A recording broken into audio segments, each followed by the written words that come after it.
Our water houses are responsible for the way that we experience our emotions in the areas of life where we are the most sensitive to those around us.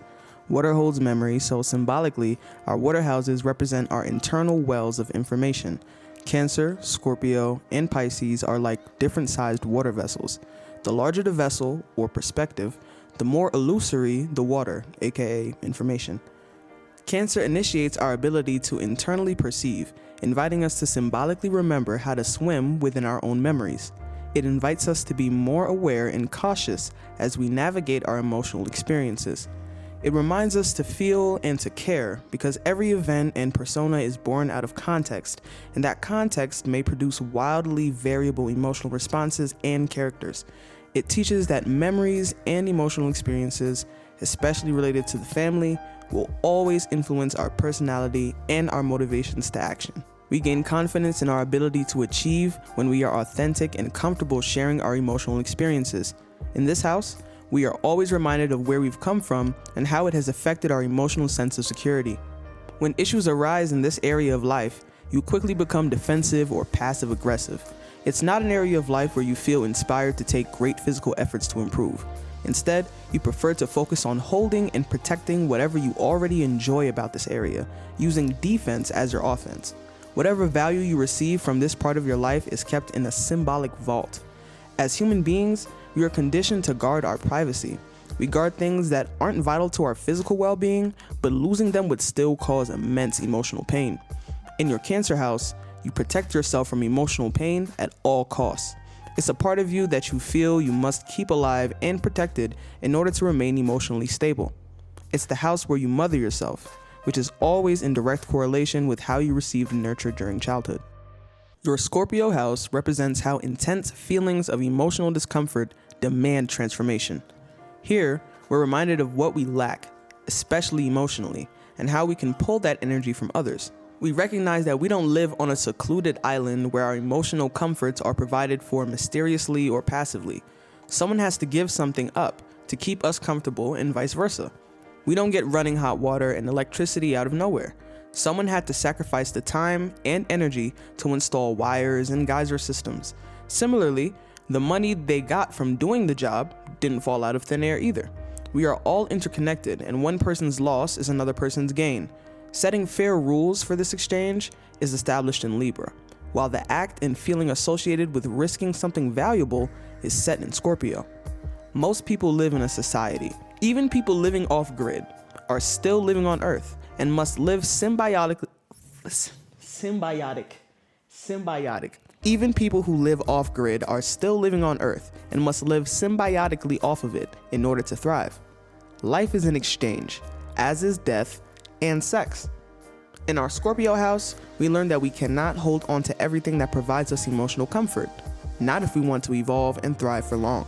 This is why Scorpio placements can get such a bad rep, because their energy will often trigger these periods of loss or uncomfortable growth for those they get into long seasons of contact with.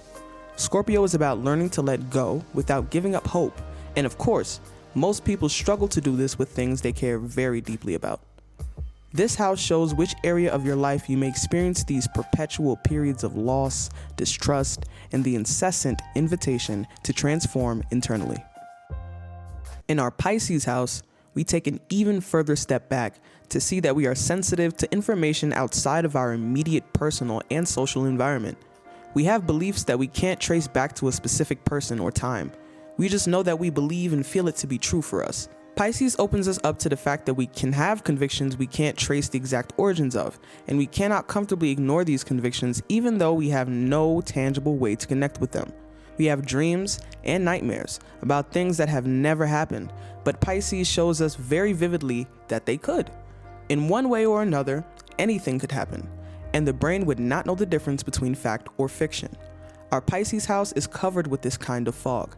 Around Mercury, Pisces can cause a lot of questioning, insecurity, and uncertainty in a given area. This is because Mercury likes to draw conclusions using empirical data, while Pisces teaches us not to draw any logical conclusion first and experience to gain wisdom later. Pisces reminds us of an elusive later, where the general sum of information or wisdom we cultivate is more important than the fine details of what transpired. Pisces is a prophecy that the fog will lift, the dream will end, and you will look back unable to recall most of the detail. But the overarching lesson or feeling will never be erased or irrelevant. The lesson was within the watery, Neptunian journey of Pisces in order to cultivate the immaterial faith needed to thrive through periods of material uncertainty. It's the paradox that you are only able to view and understand yourself fully when you are able to look outside of yourself. As a human being, you subconsciously protect and value your human experience and time on Earth. You value your ability to blend into society so that you can continue to thrive and benefit from it. Pisces offers a higher value that requires you to shed your humanity and become receptive to, but firstly aware of, information that is available outside of Earth's memory. It requires you to admit there is always something to learn outside of what humanity has already discovered. You must believe that while you are subject to living your human experience, there is a greater life cycle that you and the rest of the cosmos are subject to. Your ability to gain wisdom and emotional security is not tethered to tangible earthly means, because you are able to garner these things from your imagination, dreams, and nightmares. Therefore, if we remember our ability to attain these higher values, it is easier to let go of lower valuables we no longer need in order to continue.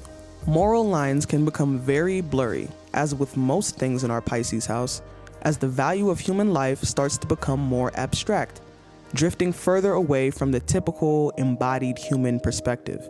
The fact is, humanity will only know where to draw moral lines after crossing them many times. Our ability to question the right ways to go about managing our emotions and comforts within the context of life as a whole, aka the right way to be human, is paradoxically a defining aspect of humanity.